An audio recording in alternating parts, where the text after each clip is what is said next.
worst attack since 9/11. Has the White House already politicized this tragedy? Plus, it's the hot topic causing scandal and outrage from Hollywood to Capitol Hill. I have a Me Too story to share. Congresswoman Jackie Speier is live for her first national interview about how she says she was sexually assaulted by a former congressional chief of staff. Wendy's Halloween scare. What's she saying about the shocking moment when she fainted on live TV? The View starts now with Whoopi, Sarah Haynes, Joy Behar, Sunny Hostin, and Meghan McCain. Now, let's get things started.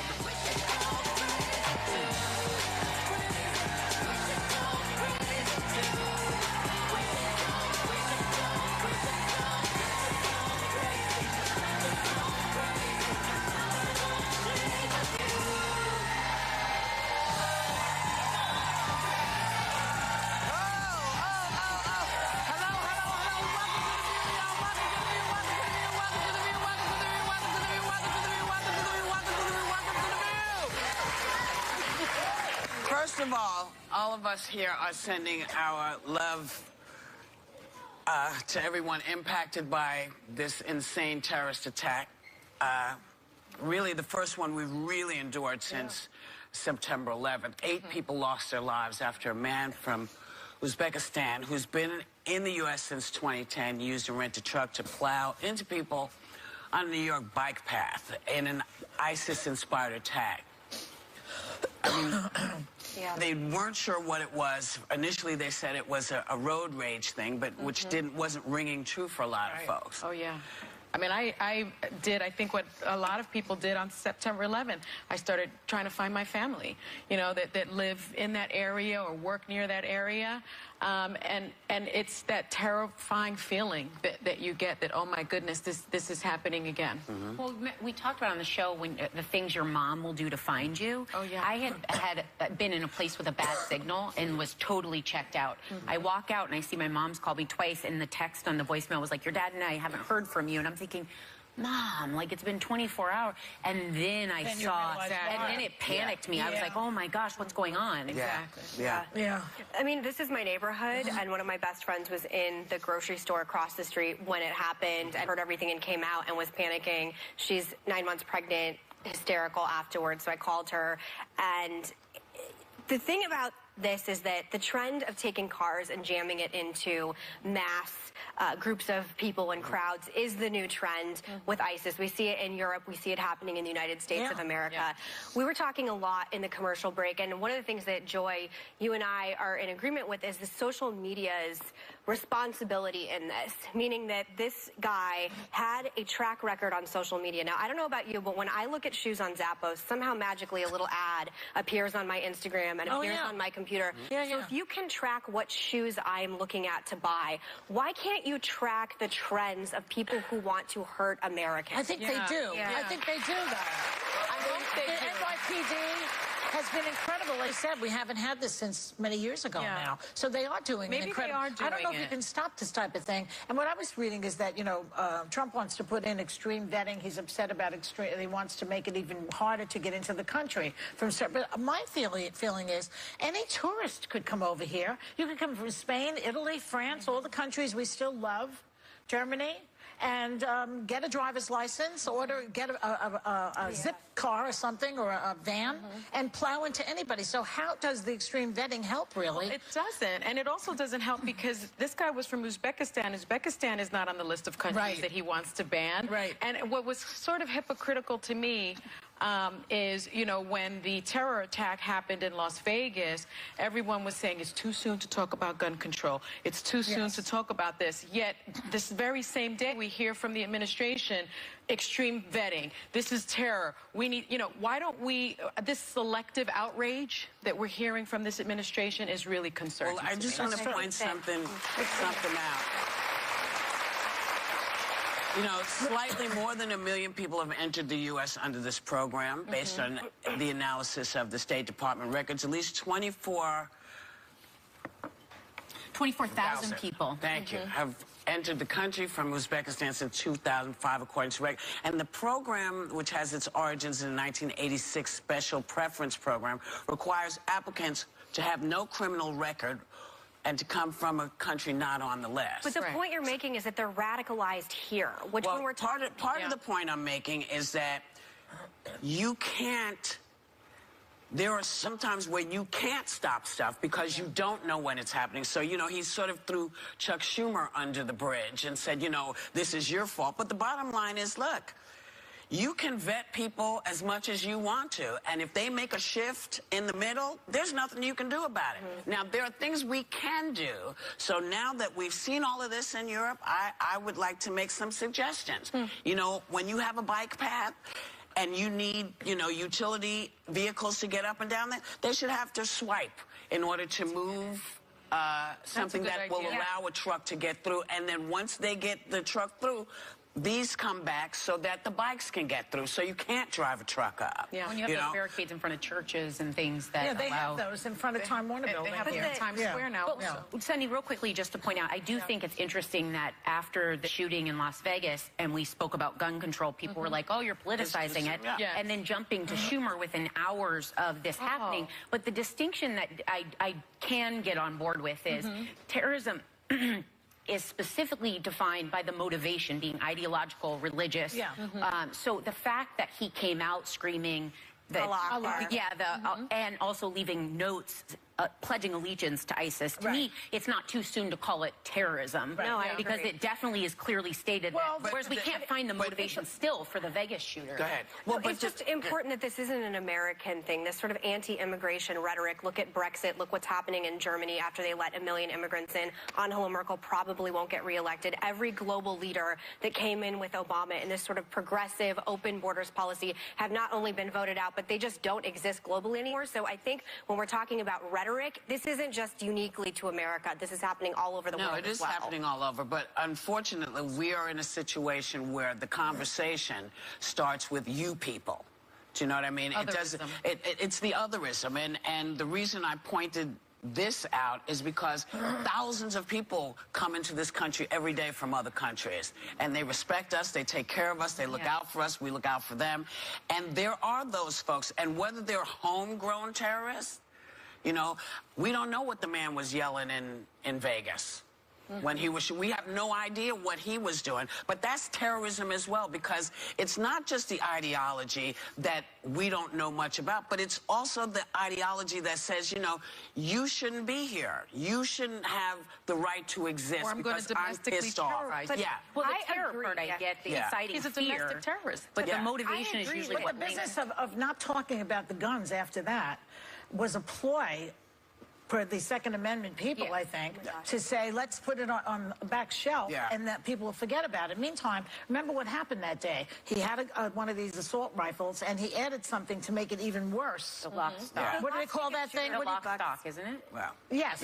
I don't speak guns. Okay, whatever it is. And so they said, oh, we're going to do something about that and make that illegal. They haven't. It went away. It's gone. But you see, that's an interesting way to deal with this. Put it on the back burner. We don't have to talk about it. But he bucks the trend of, there are other things at play. When you're screaming Allah Akbar, to say that there's not some of radicalized ideology playing at hands, and I think what makes conservatives crazy is when you're like, oh, we can't talk about people being radicalized, about radical Muslims existing. And at the same time, by the way, this shooter in Las Vegas, it's horrific. It should certainly be called terrorism. I called it terrorism immediately. But this gentleman, why he is so insane is because he was wealthy, he was white, he had no criminal background whatsoever. So there's not a trend with that. Most mass shooters are white men. Well.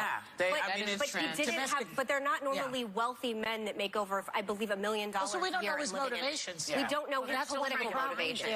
But you know, but what the difference is, when you say yes and he was screaming this, you immediately put in your mindset all the stuff that you've heard.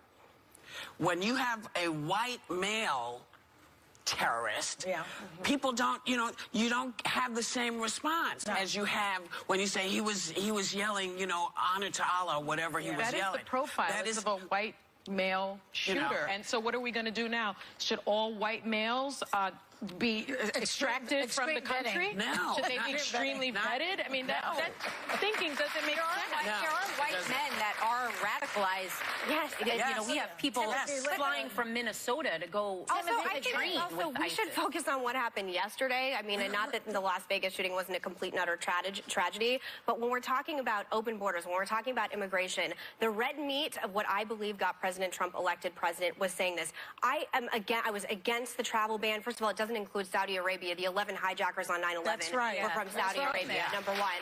But I will say that people respond right now when they're so scared. And I get scared. This happened in my neighborhood. Yeah. People respond to red meat rhetoric. So that it doesn't even matter what we're saying right here. People are responding to fear-mongering.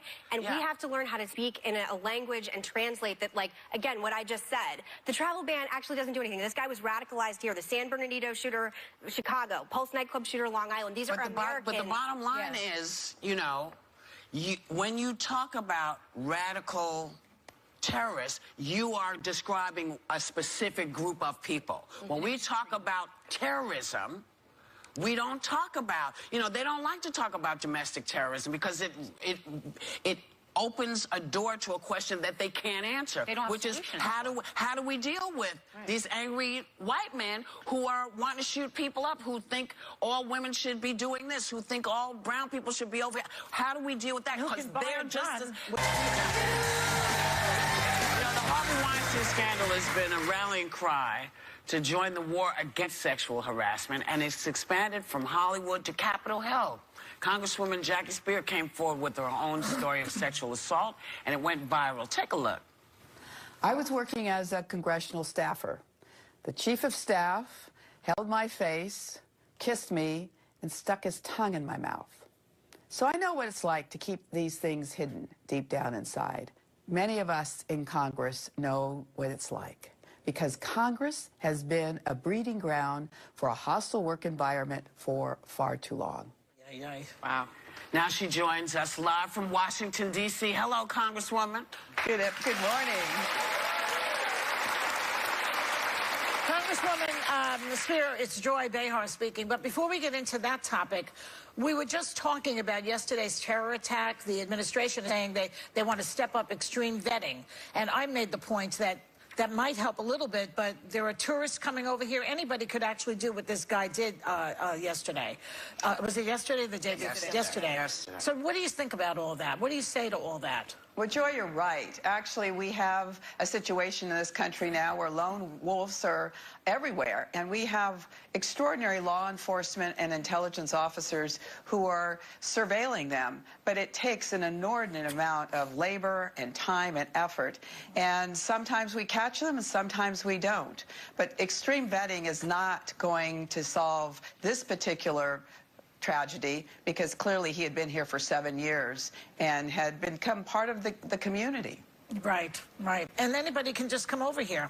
But let's get on to the other subject, and the reason that you're here, because you were assaulted over 40 years ago. Why did you feel you had to keep it a secret until now? Well, you know, back then in the 70s, sexual harassment wasn't even a term that was used, and it wasn't coined until later that decade, and then in the 80s when it was found that under Title VII of the Civil Rights Act it was a violation, that it was a form of sex discrimination. So back then it wasn't as keenly defined. And so I took it like most women at the time took it. You just stayed away. You made sure that you weren't in that kind of a situation again. And as it turned out, I didn't have any other incidents with this particular individual. Yeah. But now times are changed, and I think that we have a means by which we can hold people accountable. Unfortunately, Congress is not doing it. Congresswoman, this is Sarah Haynes. I wanted to ask you, senators like Claire McCaskill and Heidi Heitkamp have come out with some stories, with their own stories of harassment, also Kellyanne Conway. Since you released your video on Friday, have you heard from other women that have experienced similar things? I have. Now, for most of us as elected members of Congress, we're in positions of power. We need to focus on those who are vulnerable, the staffers who are afraid to come forward for fear they'll lose their jobs. And we have heard from a number of victims who haven't come forward publicly for fear that they will lose their jobs. And what is the culture like for women working on Capitol Hill? Because we all see that the representation isn't necessarily equal to the population. So you're outnumbered. What is it like there? So it's an institution, 80% of which is male, and you have a position held by these men who are in power, and because the system protects them. I mean, if you have been violated, you go to what's called the Office of Compliance, and you have to go through what's called legal counseling for a month, and then you have to go through mediation, and then you have to wait another month before you can even file a claim, and you are required to file a non-disclosure agreement when you start mediation. So the perpetrator is never outed, and in fact, any kind of settlement is paid for by all of us as taxpayers out of the U.S. Treasury. Oh, my gosh. Congresswoman, this is Sunny Hostin. Your story of the process is just ridiculous, but you're working on new legislation to change the system. We hear, what will that entail? So it is shockingly biased in favor of the institution and the perpetrator. So besides requiring mandatory training on sexual harassment for both the members and the staff, we're going to change the process. So we're going to shorten the length of time that you can file a claim. You will be able to then not be required to file a non-disclosure agreement. We're going to make sure that some of the most vulnerable, the interns and fellows who work in Congress, have nowhere to go right now, and they will be protected under this new law that we will be introducing. Hello.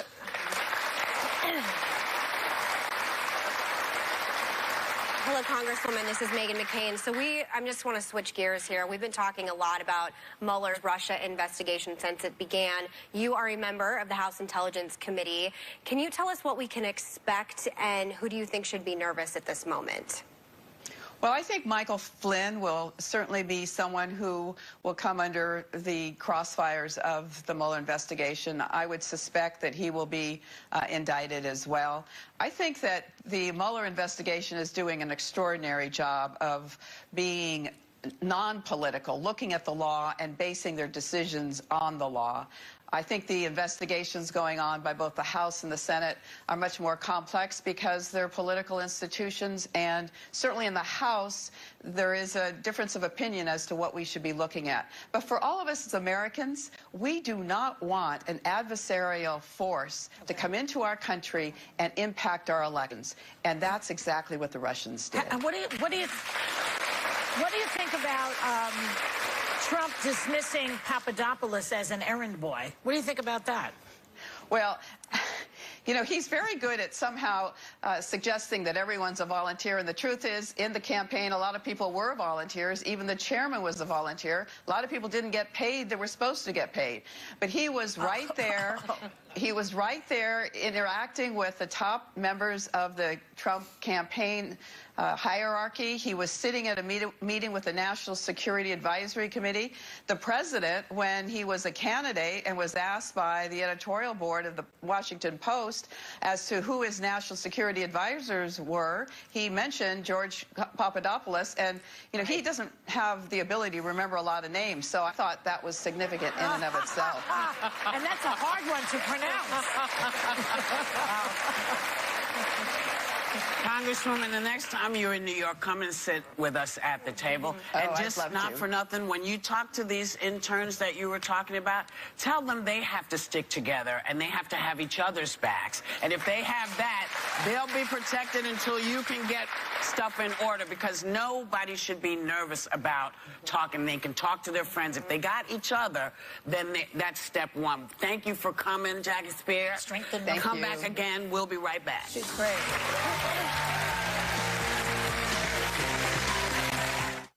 I know. Hey, you know, before we start talking about anything else, we want to say, hey, Wendy Williams, feel better. Yeah. Feel better. Oh, yeah. That was crazy. Aren't you going on her show? I'm doing Wendy this Friday. I'll report that I'm going to be plugging my book, The Great Gas Bag, available on Amazon and Barnes & Noble. But, we're trying to get it on the bestseller yeah, list. but it was it. But Wendy, I'll see her on Friday, so I will report back to you, see how she is. She fainted in the costume. Yeah. was and very that's, scary you know, to see. it's a tough thing because people were saying, well, her face, she looks, Look at her. because it's like she knows something's wrong. Yes. She can't figure out what it is. Yeah. And she can't articulate it because you're trying not to pass out, which is what ended up happening. So we know you were scared, but we got you. We're glad you're feeling better. We know you were on today. So now to something totally different. When General John Kelly became White House Chief of Staff, people claimed he would be the sane voice of reason that was so desperately needed. So much maybe for that. Take a look. I would tell you that Robert E. Lee was an honorable man. He was a man that gave up his country to fight for his state, which in 150 years ago was more important than country. It was always loyalty to state first back in those days. Now it's different today.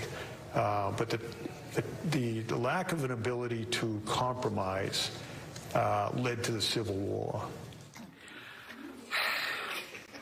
So what they couldn't compromise on was exactly what? Well, it's really hard to compromise on the abusing and the maiming and the raping and the dehumanizing of human beings, the slaves. So that's pretty difficult. And I think, you know, what concerned me so much about his comments were that I was more comfortable with having Trump at the wheel, knowing that Kelly was right next to him and could pull the wheel away. Yeah. But now that we have a general who is supposed to know history, who is supposed to, you know, have studied strategically our history, for that sort of, I don't even know how to describe it, ignorance. But does he think Frederick Douglass is alive also? I mean, that was shocking. I mean, how bad is he exactly at this? Shocking. Oh, sorry, go ahead. No, go ahead, babe. I firmly disagree with the statement. And Ken Burns, who is the documentarian that he quoted a few times in that, Right. he tweeted, many factors contributed to the Civil War. One caused it. Slavery. So I firmly disagree with what he said in this interview, but for me that doesn't make me sign off on everything. Because, for example, my dad is a very measured man and we disagree on a lot of politics. But just because I don't agree with him doesn't mean I wouldn't hand over the controls of a situation to be calm and reasonable. I know I'm using a very personal example, but I don't have to agree with you on everything to still trust you in your area of expertise. But this should be his area of expertise, and he was ignorant in his area of expertise. Well, that's what concerns I me. think but there was yeah. Can I tell you what we're not doing? We're not talking about Russia. I think this is entirely political. I think this is a great way to switch the narrative. I also think with Steve Bannon gone, somebody in the White House has to throw the red meat to the base. There are all these conversations that we've had on this show as well, talking about the monuments, talking about the Civil War. To me, this is all political. I think this is a total distraction. Does he not believe those things? Does he not believe those things, though? I Are you don't saying know he doesn't him. believe I'm telling it? you how politics works, and I'm telling you the Trump administration is brilliant at throwing a shiny object to the left and get us talking about something else. This is not just to the left. This is to the nation. It's not, we're not just left and right. This is about history. And if you're going to change the narrative about history, then know your history as a Republican. The Republican Party, as you may or may not know, was anti-slavery. Lincoln. You know? Yes. Well, that was a different party in those days. But the point is that when you're talking about, you know, someone like Robert E. Lee. Robert E. Lee, who didn't want Confederate monuments, just FYI. Yeah. He said he thought it was wiser not to open the sores of war. Because he understood that he was on the wrong side of this at the time. So to start the conversation with, you know, he probably was a very nice man. I don't know. Well, but he wanted to... Hold on. Go ahead. I don't know about that. Hurry up. Did you just roll your eyes at me again? No, not at you. Oh, okay. I looked down. Okay. I looked down. But you did one of these. Let me show you what you did. I did. That was for Robert E. Lee. That's for Robert E. Lee. Yes. But the bottom line really is, when you decide to secede from your country because you want to keep your slaves, that's a bit of an issue. And the fact that he said we shouldn't reopen this because I know how bad this was. I know. I kind of got to go, listen, I get you. I hear you. But he needs to know that you can't equate who is in today with who you're going to remove monuments for tomorrow. And I say this only for one reason. There are no monuments to Hitler and Yeah. the SS in Germany, because that was a period of time in their country where they said, we don't want to reopen it. So that's, and yeah, maybe we are not talking about Russia, and maybe okay, because y'all know what's happening with Russia. Can I make a point? Everybody's getting nervous. I want to just read one more thing about Robert E. Lee, because it's interesting, because he's a mixed bag, this guy. But the rationalization that slave owners had in those days was interesting. He was a slave owner. And this is a quote in an 1856 letter. He wrote, "The blacks are immeasurably better off here than in Africa, morally, socially, and physically. The painful discipline they are undergoing is necessary for their instruction as a race, and I hope will prepare and lead them to better things." Talk about a rationalization for enslaving human beings. They're better off here than in Africa. And can I add this? I mean, It's fascinating how the mind can make up such lies. And there are several books that people can read about Robert E. Lee, but what I want to add is not only did he discipline his slaves, he was known as torturing his slaves, and after he would whip them, he told people that they should be put in brine, that their scars should be brined. And so we're talking about someone that is the least honorable man. But he was a good loser. Don't forget that. Well, here's the thing. When we're talking, treason is the thing here. Yeah. That's the thing that makes this, for me, kind of an odd conversation. But you know, everybody had slaves. Lincoln had slaves. Everybody had slaves. It was the end thing to do. Fathers that founded this Lincoln country. had slaves. Everybody had slaves. I mean, but here's the deal. Somehow, Abe decided that it was better for the country, to move forward and release this out, get rid of the slavery. And when people said, no, we'd rather keep our slaves than keep our country, that is an issue. Yeah. That's an issue. And so that's why I brought him up. I mean, and that's why we go in and come right back.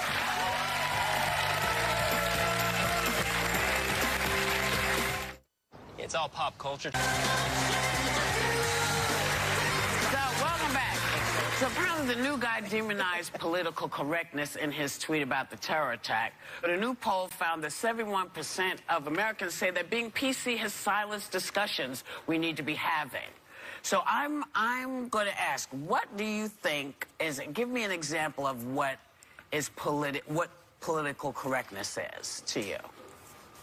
Oh. I mean, I am a conservative on television. Some people recognize me someplace. I go to restaurants, this show, different places on the subway, and people who don't want to talk about being a Republican in Manhattan and major cities will come up to me and say that they're uncomfortable talking about it, but they want me to know that they agree with me, but they want to do it privately. So when we talk about political correctness, I think sometimes being a conservative, when in places where it's not socially acceptable to, people want to confide in me. That's when I heard this was my interpretation, but 71% is a lot. It's a major majority of people. Yeah, but I mean, I think they misconstrue it a little bit, because if you do a Polish joke, which was popular at some point, and how dumb Polish people were, that was a joke. Remember that? I don't know if you remember this. It was going around, Polish jokes. Well, if you're Polish, you don't think that's too funny. So then it's politically correct to those Polish people that you're making this joke about. But sometimes when you're speaking about your own things, like let's say I'm not a comic, but I reference sometimes battling my weight or yo-yoing things, and I make a self-deprecating joke about my size. Right. People are like, it's not very politically correct to talk about your, and like it's not about you, it's about me. And the fact that they sometimes squash conversation when you're coming out as a comic. We deal with it. Halloween costumes, yesterday was Halloween. People are like, oh, they just like wait for it. Used to be a time where you could be clever and just be creative and go out for Halloween. Everybody's looking to pounce. And the next day there's always story after story about wasn't very tasteful. And ground zero are college campuses. Like you said, many comedians, Jerry Seinfeld being one of them, Bill Maher, say they will not perform on college campuses anymore because everyone's so offended. There's so many safe spaces. People like Ann Coulter, I don't agree with her on almost everything, but she doesn't feel comfortable, or she has to have security when she goes and makes speeches on college campuses. I think it's the level of intolerance of not hearing things that you're not comfortable with, and it seems to be an epidemic. That's a valid point, because Go ahead. I think, you know, no matter how uncomfortable we are with opposing views or the most strident views, I think it's a really small price to pay for freedom of speech, which is the pillar of our democracy. So I'm never really that uncomfortable with. Yeah, I'm never, and I said it on this show a lot. I'm never really that uncomfortable with people that are non-PC because they have a right to say it. You've got to protect the most unpopular speech. One little it's point. Usually the minority one little point. It's a similar point to the conversations we have about harassment and everything else. What is your intent? What is your intent? Is your intent to hurt me? Is your intent to humiliate me? As a comedian, I probably say things that people can construe as incorrect, but it's all done in fun, and there is no malicious intent. But if you're the person that the malicious intent is not about, and it's always been the case, and you've always been the butt of the joke, and you say, whether you're a woman or a black person or a Asian person or a blonde, if you've just had it and you don't want to hear it anymore, I think it is your right to demand better material from people. You know, don't just go to this. Don't just go to the okie doke joke. Figure something else out. And I think a lot of people want to be able to say what they've always said. But, you know, you can do it, but you might get a different response than you would have gotten before. And we all have to come to the balance and go above it and and start doing different stuff. We'll be right back.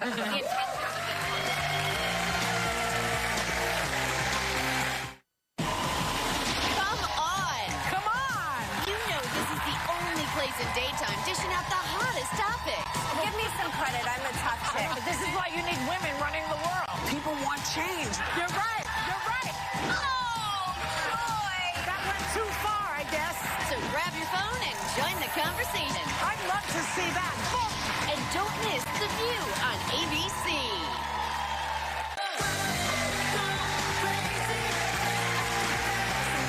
So, in order to be totally accurate, Mary Todd Lincoln had slaves. Her family had slaves. And when she married Abe, some of her people went with him. He technically did not have slaves, but he also was not an abolitionist. And if you want to know more about Lincoln and how he thought and why he thought the way he did, look it up. Yeah. Okay? All right. Also, everybody good?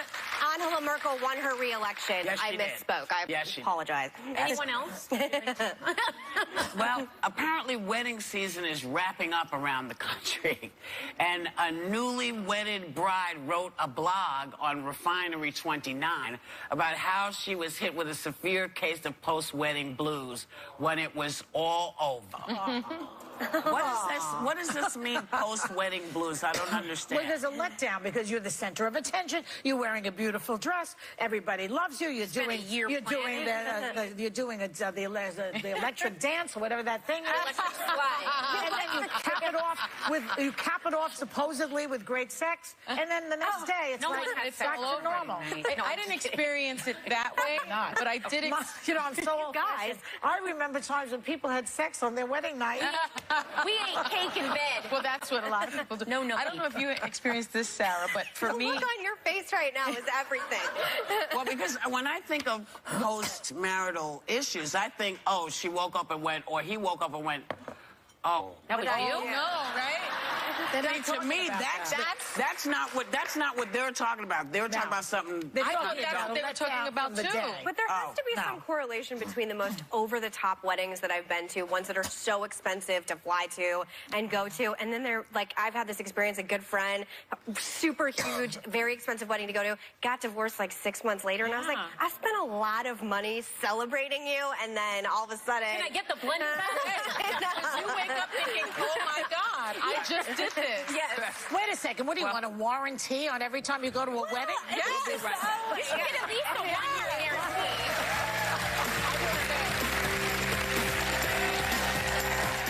Tomorrow, Chris Matthews is playing hardball in Hot Topics about President Trump and Hillary Clinton's so-called ties to Russia.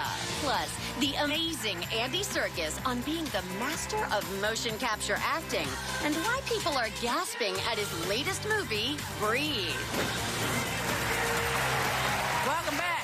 The blockbuster Pixar Star sequel Cars 3 is available on digital download right now, and thanks to our parent company Disney, members of our audience are getting a digital download.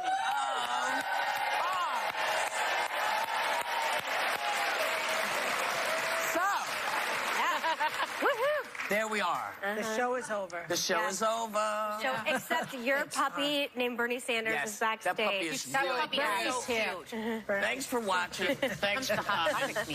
Have a great day, everybody. Not everyone. Take a little time to enjoy the view.